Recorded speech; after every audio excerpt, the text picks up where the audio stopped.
So you argued a bit against sort of the use of identity politics within like our current political climate. And I sort of, I'll agree in the sense that like I see us as all being the same. I think I read recently that like you can find more genetic variation within 60 different South African chimpanzees than the entire human race, right? So we're all the same, like I get that. And so, I'll agree with you to that extent. But statistics indicate, for example, and I apologize for speaking on a group that I'm not a part of, but for example, right, like the African American community has not seen the same financial income, for example, as the white community. And we also both know, I'm assuming you've seen the same statistics saying that you need to have an income of roughly $70,000 per year to achieve like a certain sort of baseline plateau of happiness or whatever.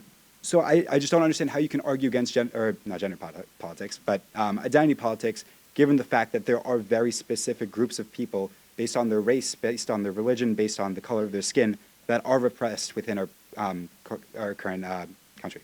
Okay. First, I don't believe they are repressed in our current country. What they're experiencing is the effect of bad deeds in history. I mean, this country, I don't know if this country was any worse, any more racist. I mean, when I lived overseas, I was shocked. I mean, this country is the least racist country now that I've ever been in. But I remember what that was like. And there's no question that that has an effect.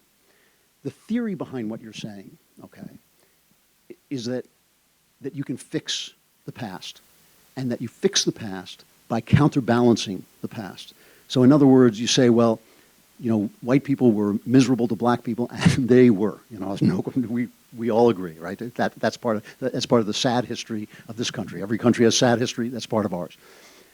So now you're going to bend the line back by essentially what? Taking things from people who never did anything to anybody, white people today, and giving it to people who did not suffer those things, even though they're suffering the historical effect.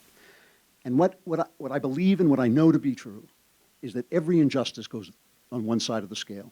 And it doesn't matter if you mean it to be a good injustice to fix things or it's a bad injustice to begin things. Every injustice goes on that side of the scale. The only way to get rid of this, one of the judges, I think it was Antonin Scalia, said the only way to get rid of racial prejudice is to stop,